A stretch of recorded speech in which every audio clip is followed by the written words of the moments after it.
ว่าเขาจะเป็นเรื่องของการใช้กรดอะมิโนตัวหนึ่งที่ไม่ได้อยู่ในกลุ่มของ essential fatty acid หรือที่เราเรียกกันว่ากรดอะมิโนจำเป็นตัวเนี้ยไม่ใช่ essential ไม่ได้เป็นกรดอะมิโนจำเป็นแต่ไม่ได้แปลว่าไม่จำเป็นต้องใช้ไม่ใช่อย่างนั้นนะฮะที่มันเป็นกรดอะมิโนที่อยู่นอกเหนือจาก essential แล้วมันจำเป็นอย่างไรกับร่างกายของเราครับเนี่ยให้อธิบายได้ครับกรดอะมิโนจำเป็นคืออะไรครับกรดอะมิโนไม่จำเป็นคืออะไรครับน่าจะเริ่มแต่ประมาณก่อนนะคุณปาแนะนำว่าอยากให้อาจารย์แนะนำกรดอะมิโนจำเป็นถ้ากรดอะมิโนไม่จำเป็นมันเป็นยังไงก่อนของยังไงครับกรดอะมิโนจำเป็นหมายความว่าเป็นกรดอะมิโนที่ร่างกายสร้างเองไม่ได้ต้องกินแต่อาหารเข้าไปและอาหารที่มีตัวกรดอะมิโนจำเป็นส่วนมากมันจะเป็นพวกเนื้อสัตว์แต่มีเนื้อสัตว์มีนมมีธัญพืชนะครับ3กลุ่มนี้เป็นหลักใหญ่พวกเนื้อสัตว์พวกนมวัวนมแพะเนี่ยนะครับแล้วก็ธัญพืชแต่มีตัวกรดอะมิโนจำเป็นเยอะอันนี้ต้องพยายามทานพวกนี้แต่ต้องทานให้ถูกต้องคือทานอย่างสมดุลให้มันเพียงพอสัดส่วนมันต้องรีดเพราะว่าตัวกรดอะมิโนจำเป็นมันมีทั้งหมด9ตัวด้วยกันดังนั้นใน9ตัวนี้ก็ต้องมีอัตราส่วนระหว่างกันซึ่งองค์การอนามัยโลกเขาได้มีสัดส่วนของเขาอยู่เป็นมาตรฐานโลกนะครับก็ไปหาดูได้ในคุกเกิลนะครับนี่คือสิ่งที่เรื่องของกรดอะมิโนจำเป็นส่วนกรดอะมิโนที่ไม่จำเป็นนั้นหมายความว่ามันจะเป็นต่อร่างกายเลยแต่ไม่จำเป็นในที่นี้มันเป็นศัพท์ตามวิชาการนิดนึงมันก็หมายความว่าร่างกายเราสร้างเองได้จริงไม่ค่อยจำเป็นเท่าไหรแต่การกินอาหารโอวัตกับแบบตัวสร้างเองได้ก็มีอยู่ประมาณ14ตัวด้วยกันแน่ตัวนี้ที่เป็น2ส่วนของกรดอะมิโนจำเป็นกับไม่จำเป็นทีนี้ในวันนี้ที่พูดกันถึงเรื่องของกรดอะมิโนที่ไม่จำเป็นนะครับแต่ว่ามันจำเป็นต่อร่างกายที่เราใช้ต้องมีนะครับไม่นี่ไม่ได้เซลล์ตัวนี้จริงๆแล้วมันก็สร้างขึ้นมาได้เองโดยตักว่าเราเป็นตัวสร้างขึ้นมาวันนี้ที่พวกสิ่งในวันนี้คือเรื่องของตัวสารตัวที่ชื่อว่าตัวแอลไอทินีนตัวแอลไอทินีนหรืออาร์ทินีนเนี่ยเป็นกรดอะมิโนที่ไม่จำเป็นแต่ถ้าขาดแต่ว่าขาดไม่ได้นะครับเพราะร่างกายได้ประโยชน์ใช้ทีนี้พูดถึงประโยชน์เหมือนกันนะว่ามันคืออะไรแต่ขอดูบทนิดหนึ่งของมันเยอะผมก็เลยเอาแต่ว่าบางประเด็นเท่านั้นเองนะครับที่มีความสำคัญโดดเด่นเพราะว่าประเด็นมาทุกอย่างเลยของมันตัวก็ประเด็นนี้มันแฟกติสายเวลาเยอะมากนะครับมันไม่ทันแต่ในวันนี้นะครับตัวหลักจริงๆของหน้าที่ของกรดอะมิโนตัวที่ชื่อว่าแอลอาร์จินีนมันจะเป็นตัวที่ไปเกิดการสร้างสารประกอบตัวหนึ่งที่มันในร่างกายชื่อว่าไนตริกออกไซด์ไนตริกออกไซด์ที่เป็นไซรัตันคีบีคือ NO นะครับตัว N แล้วก็ตัว O ก็คือประกอบไปสองธาตุด้วยกันก็คือธาตุไนโตรเจนกับธาตุออกซิเจนนะครับอันนี้ไม่ได้เกิดขึ้นในร่างกายมนุษย์ถ้าเผื่อร่างกายเกิดสร้างตัวตัวถ้าสมมุติร่างกายมีตัว LSD ขึ้นมาเนี่ยร่างกายจะสร้างตัวไอ้ที่ออกไซด์ขึ้นมาสำคัญมากทีเดียวกับตัวนี้ที่ออกไซด์จริงๆแล้วมันเป็นองค์ประกอบที่เป็นสารประกอบที่เป็นก๊าซนะครับมีของเหลวเนี่ยเป็นก๊าซและเป็นก๊าซที่ไม่คงตัวเหมือนโอโซนนะครับคุณโอโซนไม่ได้แตกกับออกซิเจนได้เร็วแป๊บแตกตัวเลยไอ้ตัวนี่ที่ออกไซด์เช่นเดียวกันพอมันเกิดขึ้นในร่างกายมนุษย์ก็คือเกิดในกระแสเลือดนี่นะครับมันก็จะแตกตัวไปสองธาตุหรือธาตุไนโตรเจนธาตุหนึ่งกับออกซิเจนธาตุหนึ่งไอ้ตัวไนโตร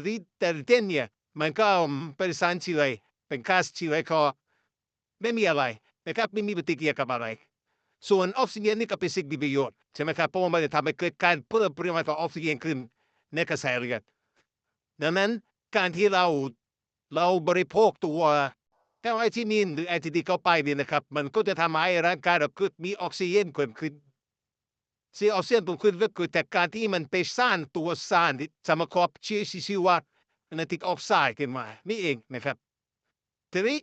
ตัวไนตริกออกไซด์เนี่ยพอมันเกิดขึ้นแล้วเนี่ยนะครับ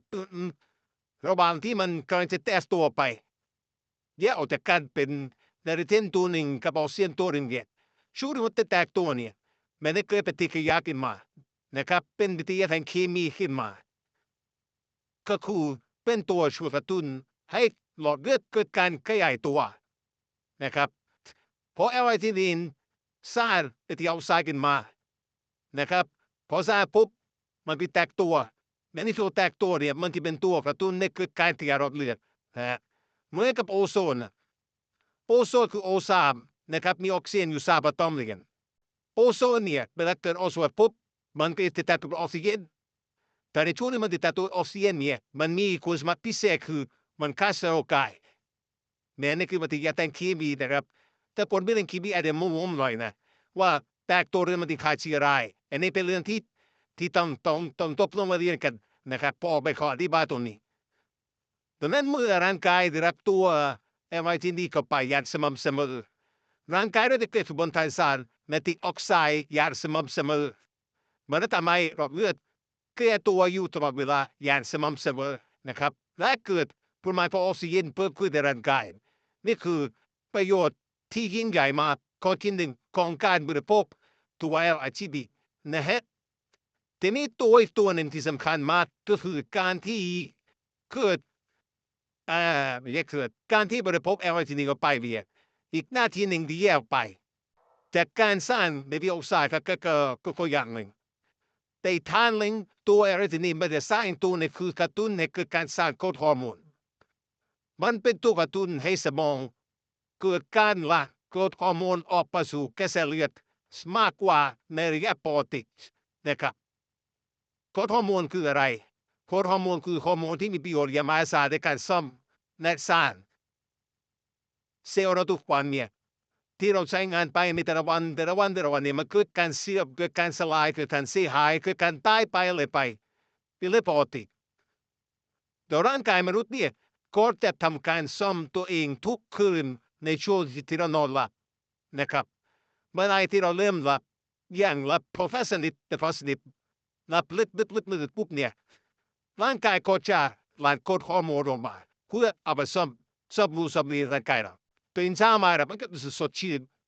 อันนั้นคนที่หลับเพียงพอคือนอนหลับมากพอพักผ่อนเพียงพอตื่นขึ้นมาแล้วก็สดชื่นนั่นก็เกิดจากการที่ร่างกายหลั่งกรดฮอร์โมนออกมาเลยนะครับมาซ่อมเซลล์ซ่อมอวัยวะนะครับแต่พอสดชื่นตอนตื่นขึ้นมาตัวอะไรที่ก็เช่นเดียวกันถ้าเผื่อเรามีอายุมากหรือมีปัญหาในโรคภัยไข้เจ็บอยู่เนี่ยร่างกายหลั่งกรดฮอร์โมนน้อยนะครับถ้าเผื่อเราได้บริโภค LH เข้าไปในปริมาณที่พอเหมาะเนี่ยมันก็จะทำหน้าที่แทนเราเหมือนกับคันเราเป็นคนหนุ่มปนสาวอะเพราะคนหนุ่มปนสาวมันก็รับดีไหมเพราะว่าเขากรดฮอร์โมนก็รับดีเพราะร่างกายไปสร้างได้เพราะแข็งแรงอยู่เขายังเด็กอยู่แต่พออายุร่างกายปรากฏขึ้นมาปุ๊บกรดฮอร์โมนก็จะถูกผลักออกมาจากสมองน้อยลงคนแก่มักจะรับยากนี่ตื่นไวนะครับพี่นอนน้อยเลยทำไมร่างกายมีโอกาสซ่อมร่างกายน้อยมาซ่อมร่างกายน้อยเลยถึงแก่เร็วหรือถึงตายเร็ว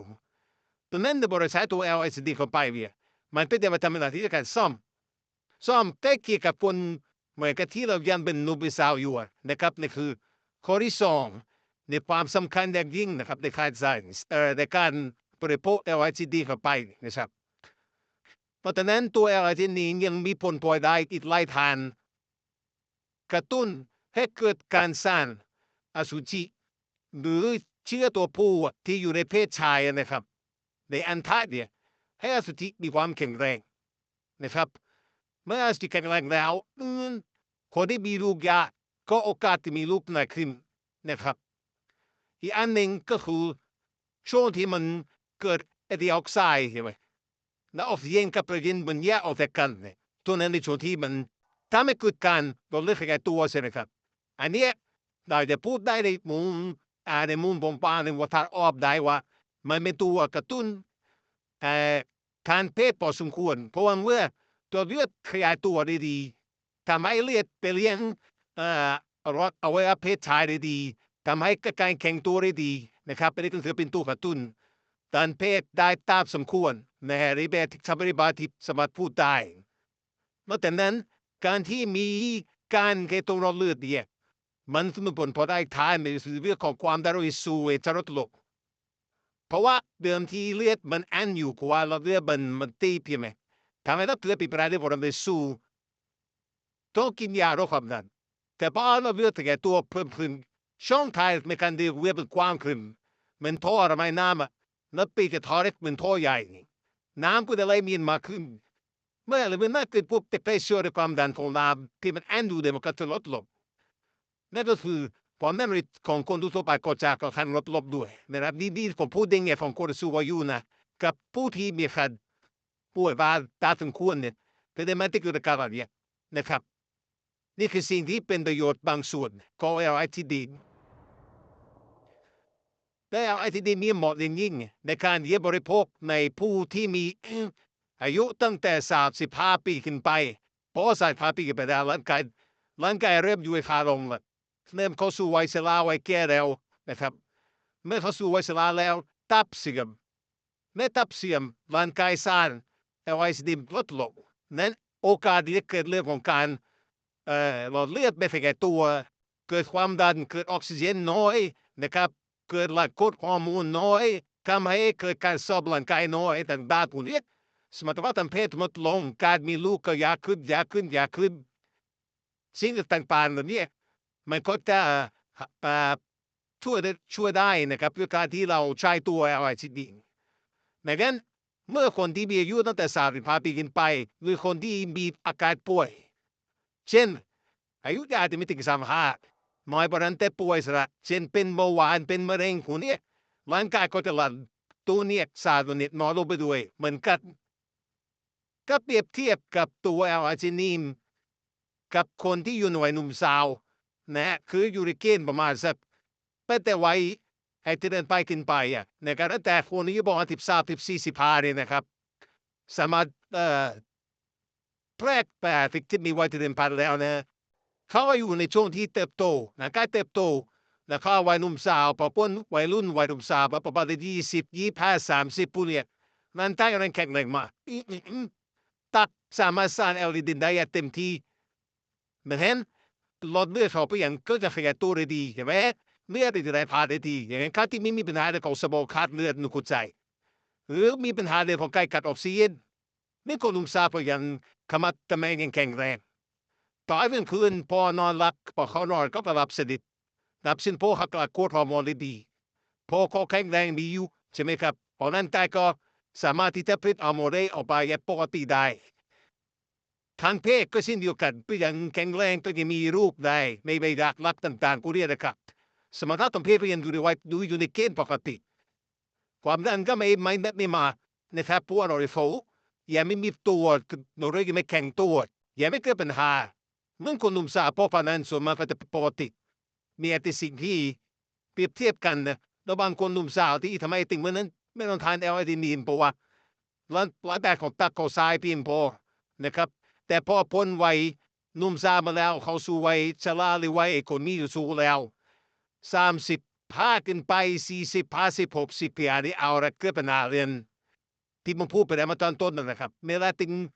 เป็นเหตุผลมาทำไมถึงแนะนำว่าควรจะทานLITDเสริมไว้เพื่อที่เราจะได้มีความธรรมะธรรมเหมือนคนหนุ่มสาวทั้งหลอดเลือดขยายตัวดีออกซิเจนเพิ่มขึ้นในร่างกายนะครับให้ร่างกายมีออกซิเจนเพียงพอทำให้เราสดชื่นและก็เป็นปัจจัยอันหนึ่งที่ลดความเสี่ยงของเรื่องของโรคหัวใจขาดเลือดสมองขาดเลือดนะครับและเป็นเรื่องของความอริหิตไม่สูงเกินไปการซ่อมแซมร่างกายอวัยวะที่เสื่อมสดเสื่อมโทรมลงไปค่อยก็ซ่อมได้ดีใกล้เคียงคนที่เป็นคนหนุ่มสาวดังนั้นคือว่าLITDเป็นกรดอะมิโนตัวหนึ่ง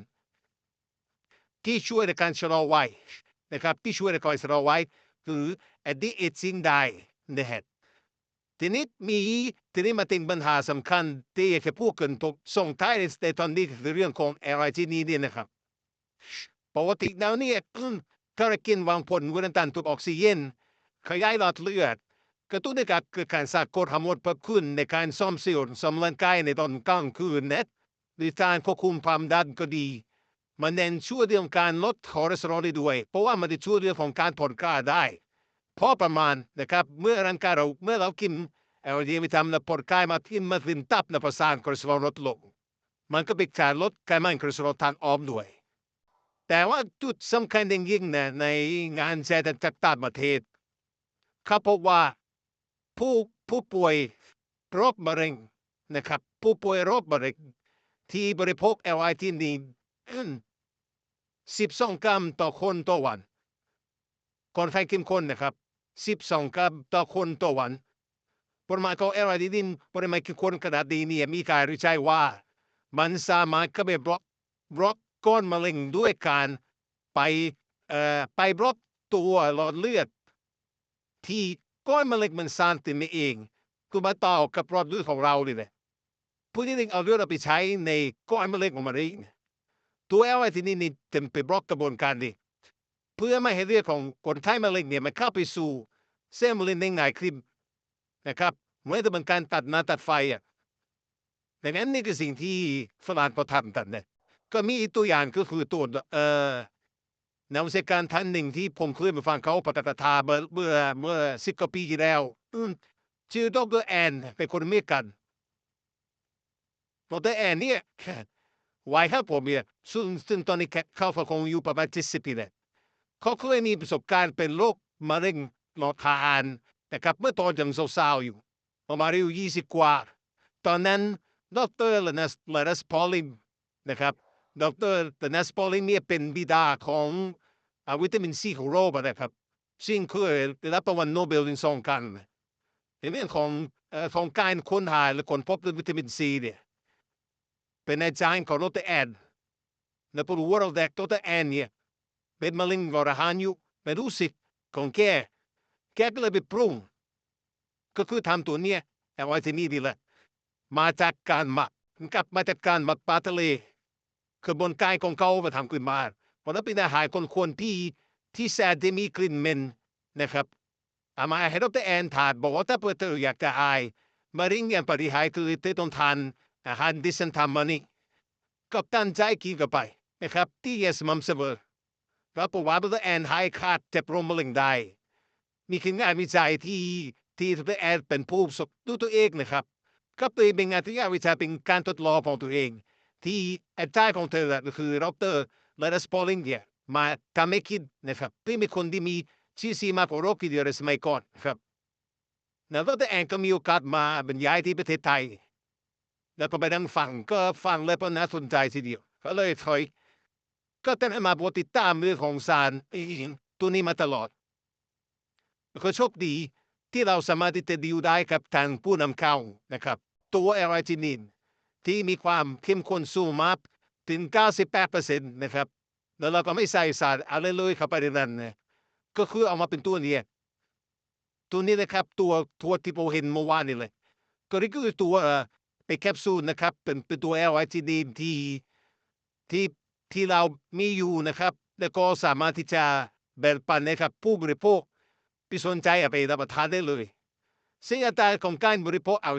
LRTD ต่อคนต่อวันก็คือ6 กรัม6 กรัมต่อคนต่อวันเนี่ย6 กรัมในประทานอาหารก็เพื่อกระบวนการตัวนี้ที่เราพิจารณาในสักประมาณ12 แคปซูลเลยกันก็รู้แล้วว่าเยอะมากวันหนึ่งกินตั้ง12 แคปซูลเพราะแคปซูลหนึ่งมันได้500 มิลลิกรัมเนี่ยเมื่อ500 มิลลิกรัมคูณ12ก็คือ6 กรัมหรือ6,000 กรัมเองนะครับเป็นปริมาณที่เพียงพอต่อการที่ร่างกายต้องการเอาไปใช้ประโยชน์ในการที่ผมพูดไปทั้งหมดเนี่ยและจะเหมือนคนหนุ่มสาวพอคนหนุ่มสาวนั้นตับของเราพอสร้างตัว LIG เข้าสู่กระแสเลือดต่อคนต่อวันก็ประมาณนี้เลยนะครับดังนั้นถ้าเพื่อท่านผู้ชมที่สนใจในการที่จะแก้ปัญหาเรื่องของตัวเองนะครับอยากที่จะขยายหลอดเลือดอยากที่จะเพิ่มออกซิเจนในเลือดเกิดผลที่คนที่เป็นโรคมะเร็งเนี่ยนะครับแล้วก็เรื่องของความดันเนี่ยโรคความดันในกินเป็นประมาณสัก15 วันไม่ได้รู้ผลนะสามารถที่จะลดยาได้แต่พอคิดได้ที่บินแทนซึ่งปลอดภัยพอเยอะนะครับแล้วการนอนหลับการตื่นขึ้นมาตื่นความกับพี่กับเราแม้นี่คือสิ่งที่เคยขึ้นอย่างเป็นปกติในผู้ที่แล้วเอาที่เดี๋ยวเราไปบริโภคนะครับดังนั้นตัวนี้ที่เป็นสิ่งที่ผมคิดว่าน่าสนใจ ที่อยากจะกล้วยแป้งท่านผู้ชมได้มีทานเอาไปบริโภคกันก็ถ้าได้เป็นประโยชน์ต่อสุขภาพในระยะยาวแต่ถ้าเป็นถือว่าเป็นอาหารเสริมตัวหนึ่งที่เป็นสารอาหารเสริมที่ช่วยชะลอวัยครับแล้วมีสารต่างๆเมื่อกับคนเมื่อที่เราอยู่ในวัยหนุ่มสาวนะครับก็เป็นประโยชน์สัตว์มันดีเป็นประโยชน์มากมายเลยใช้ว่าที่นี่นะครับมีประโยชน์หลายด้านมากๆนะครับอาจจะเรียกว่าค่อนข้างจะควบคุมหลายๆอย่างดูแลในหลายๆเรื่องของสุขภาพที่สำคัญมากนะครับมันเป็นสิ่งที่ปลอดภัยเพราะว่าอะไรไหมเพราะมันเป็นโปรตีนมันคือสารที่ปกตินั้นเวลาเราทานกินไอ้คิดอะไรที่นี่เนี่ยครับกินเมื่อไรก็ได้กินก่อนอาหารกินหลังอาหารกินระหว่างอาหารกินตอนท้องว่างกินตอนอิ่มกินได้เลยได้หมดเพราะมันไม่ใช่ยาครับแต่มันเป็นแคปซูลแต่คนส่วนใหญ่วันนี้คือยาเพราะแค่เป็นไม่ก็คิดว่ายาไม่ต้องยาครับนี่เป็นสิ่งที่ดีดานนะครับครับเป็นอาหารเสริมก็มีประโยชน์มากนะครับทันทีต้องการจะดูแลรักษาสุขภาพที่แม้ว่าจะไม่ได้มีโรคประจำตัวอะไรนะฮะเพียงแต่ว่าเป็นคนที่อาจจะวัยเข้าสู่ช่วงวัยกลางคนละนะครับเป็นช่วงขาลงของสุขภาพนะแต่ว่าช่วงขาลงเวลาตอนที่มันเริ่มต้นใหม่ๆเนี่ยเราจะยังไม่รู้สึกตัวหรอกเราจะยังรู้สึกว่าเราพอแข็งแรงดีอายุ35อายุ40ปีเนี่ยเราจะยังรู้สึกว่าเฮ้ยเราก็แข็งแรงปกติดีนี่เป็นส่วนหนึ่งอย่างแต่ว่าส่วนใหญ่แล้วผู้ที่ติดต่อกับเรามาแต่สิเกนแค่นั้นพอเทเป็นคนที่มีปัญหาสุขภาพใช่ไหมใช่ป่วยเป็นโรคนู่นโรคนี่แต่ป่วยมากป่วยน้อยแต่ก็นี่แหละก็น่าจะมีโอกาสดีได้เอาทีมที่ไปสปิตาได้จะมีปัญหาสุขภาพหรือไม่มีก็แล้วแต่นะก็น่าจะเอาใช้กับคุณป้าหน่อยครับมีคำถามเดี๋ยวคุณจะได้ปวดหัวคุณการจะน่าปวดท้องปกติคนที่ไม่ได้เป็นมะเร็งทานได้ในครับได้ครับผมก็ทานกำลังคุยกันอยู่เลยแล้วว่าทานในทุกคนผมไม่ทานเลยแล้วเป็นมะเร็งกับไม่เป็นมะเร็งทานต่างกันไม่ได้ก็12ครับคนที่เป็นมะเร็งคนที่ไม่เป็นมะเร็งแม้แต่ทานเพื่อสุขภาพอีกครับก็ทานอยู่ประมาณ12เม็ด12แคปซูลต่อคนต่อวันเนี่ยผมก็แบ่งทานเช้า6เย็น6อันนี้ได้ผลเลยนะบางคนก็ทาน4ที่44เช้า4บ่าย4เย็น12ใช่ไหมครับบางคนก็ทาน3เช้าตอนเย็นก่อนนอนอะไรเงี้ยแล้วแต่กูจะแบ่งแล้วแต่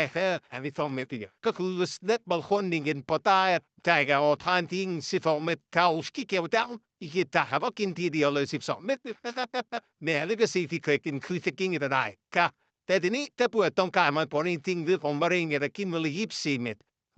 ก่อนแต่ผมนั้นโดยส่วนตัวผมเนี่ยผมยังไว้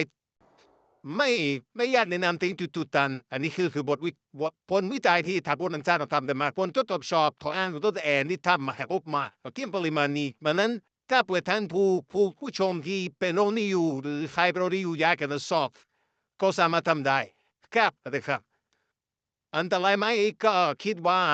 ไม่น่าอันตรายได้เพราะว่า12กรัมต่อคนต่อวันปริมาณ12กรัมเพราะเป็นปริมาณที่ไม่น่าจะมีผลต่ออะไร ครับต่อร่างกายแต่ถ้ามันเป็นโปรตีนเนี่ยมันไม่ได้เป็นสารอันตรายไม่ได้สะสมอะไรไม่ได้สกค้านอะไรงี้แต่ไม่ให้หน้าต่างโลกส่วนนี้ก็คือโปรรวมมันก็ทำให้ทั้งอย่างแล้วเวลาเราถ้าแต่ว่าคนป่วยเป็นโรคมะเร็งเนี่ยเราไม่ได้กินเดี่ยวมันจะกินแต่ที่นี่แล้วมันจะจะเขาเพื่อไปทุกอย่างนะหายใจเขาออกจะสารฟอร์มาติบางอย่างดูได้เพื่อแล้วมาคุมมาทานอื่นด้วยจ้ะต้องรักษาอารมณ์ต้องแอนเนียลสำคัญที่สุดเลยเรื่องของการดูแลและอารมณ์ ตัวประกอบกันนะไม่ใช่กินเอาไอ้ที่นี่แล้ว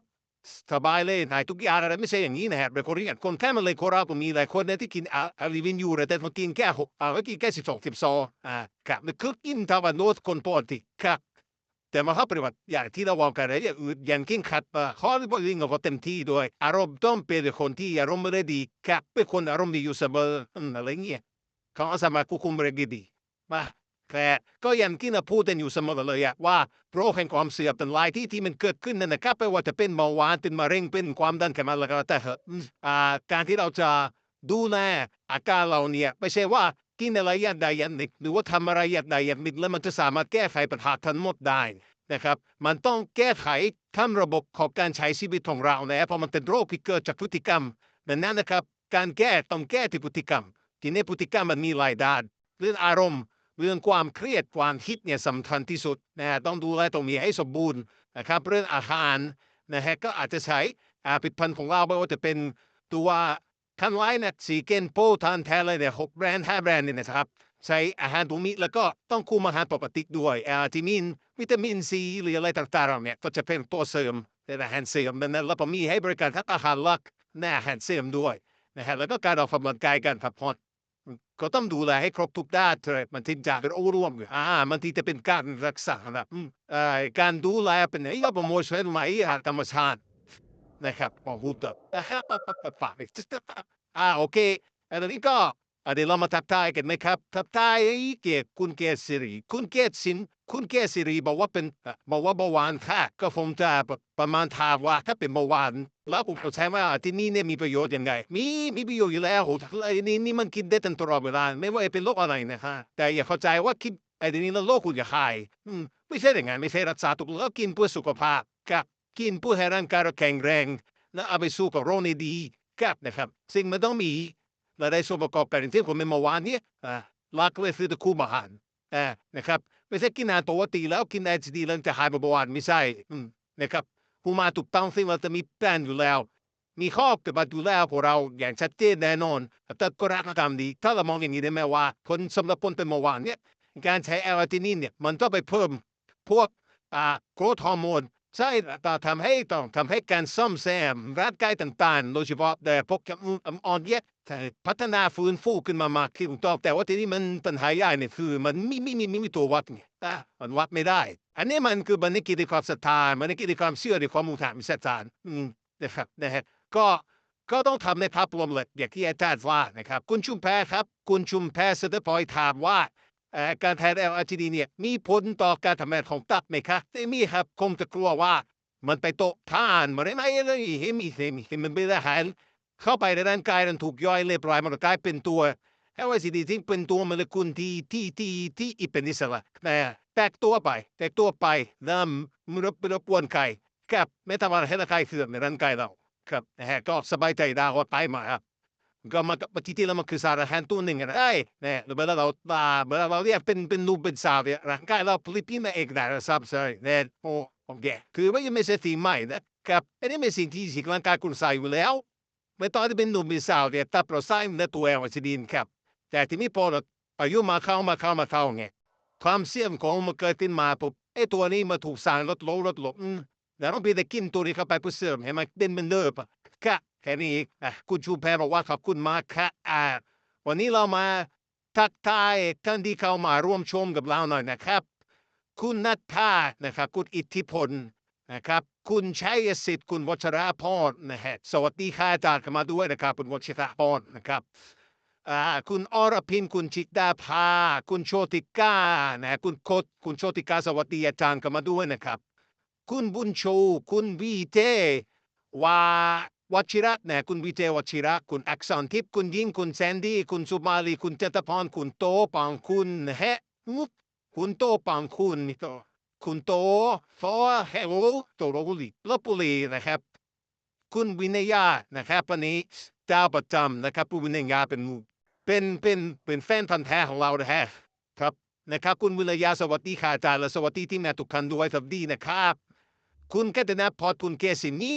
คุณชุมแพทาประทาประมาเมื่อสักครู่คุณพิมพ์ใจคุณพัชดินคุณปันตคุณพัฒนะครับอ่า คุณนัชชาคุณกุ้งมังกรสวัสดีทุกท่านเลยขออนุญาตรวบนะครับเพราะว่าผมจะไม่อ่านทุกท่านนะครับก็ได้รับผลดีนี่คนดูกล้าไปเยอะเข้ามาเยอะนะฮะก็ได้รับประโยชน์กันไปจากข้อมูลต่างๆที่อาจารย์ได้เล่าประสบการณ์ต่างๆให้ฟังนะครับก็ถ้าเห็นว่าคลิปนี้มีประโยชน์เนาะก็ช่วยกดไลค์แล้วก็ช่วยแชร์คลิปนี้ออกไปกันหลายเรื่องครับมีราคาเล่นโปรโมชั่นก็มีราคามีโปรโมชั่นก็ ก็คือเราเขามาติดต่อเข้ามาสิครับติดต่อเข้ามาเพื่อสอบถามขออนุญาตไม่เอ่ยตรงนี้นะครับก็ผมจะถามเข้ามานะครับแล้วก็มีช่องทางการติดต่อหลายช่องทางนะครับไม่ว่าจะเป็นทาง LINE ทางโทรศัพท์นะฮะทาง LINE ID เบอร์โทรศัพท์เว็บไซต์ต่างๆก็ขึ้นอยู่ที่หน้าจอแล้วตอนนี้ขึ้นเนี่ยบางอาจารย์ไปขึ้นตัวพอดีก็ใช้ช่องทางติดต่อเหล่านั้นพิมพ์ผ่านเข้ามาได้เลยนะครับว่าสนใจข้อมูลตรงไหนเพิ่มเติมคุณปานยกมาเทียบกับยกหรือแถวที่นี่วัดเวถ้าเปิดเทียบกับไอ้ท้องตลาดรวมไปมีไหมเดี๋ยวท้องตลาดรวมไปเอาดีๆมีครับก็ส่วนมากแล้วเขาจะกินในโดสที่บางๆที่ต่างๆนะครับ ซึ่งดูแลบ่พูดตรงๆนะไม่มีประโยชน์อะถ้าคือที่ข้อมูลนี้ถ้ากินไม่ถึงดิ้งก็ไม่กินก็ไม่มีประโยชน์ในไม่ตานแต่ของเราเนี่ยคือเราต้องการกินตัวอันพอดีจริงก็คือต้องการเกรดเอติกโดสแค่เป็นนั้นเราเช็คในข้อมูลทางวิชาการมามั่นใจในสัตว์แล้วนะครับในบางคนที่เขาฝากเราซื้อมาตั้งหลายปีแล้วตัวนี้เราได้กินอยู่ก็สบายสุขสบายดีแค่เป็นตัวยืนยันนะครับในแม่นของเราเนี่ยความเข้มข้นของเราเนี่ย98%และอีกการหนึ่งเราเอามาผลิตเนี่ยนะครับเราไม่เติมแต่งอะไรหรือจืดจางอะไรเลยนะครับมาดิ้งในก็ทายดังนั้นแค่นะครับเทปอเมริกาโดยตรงความเข้มข้น98%เป๊ะอันนั้นท่านก็จะได้ตัวแอลวิตามินที่มีความเข้มข้นมาตรฐานถึงนะและตัวกลางทั้งหมดที่ให้กินวันละ6ให้กินวันละ6กรัมหรือ12แคปซูลเนี่ยก็เป็นอัตราส่วนที่หลายคนมองว่าโอ้อาจารย์เน็กไปเข้มข้นไปเหรอหรือมาเยอะไปเลยบอกไม่เยอะเพราะคุณตอนคุณหนุ่มผู้สาวอะตับคุณแต่ทรายจะมีให้คุณเพราะปริมาณนี้แหละครับแต่ตอนนี้คุณอายุมากขึ้นก็ควรที่จะไปให้มันพอมาประควรกันแต่อาจจะมากขึ้นมาไปในไปต่างๆพวกนี้ปริมาณที่มันเปลี่ยนไปนี่มันมีปัญหาเราสุขภาพและอีกอย่างหนึ่งก็คือว่าถ้าคนที่อยู่ในวัยรุ่นที่ยังแข็งแรงดีอยู่ที่อายุประมาณสักไม่เกิน40เนี่ยก็คิดว่าคงไม่ต้องคิดก็นี่ผมพูดถึงมีคนที่เขาอายุมากไปแล้วนะครับเป็นผู้สูงอายุ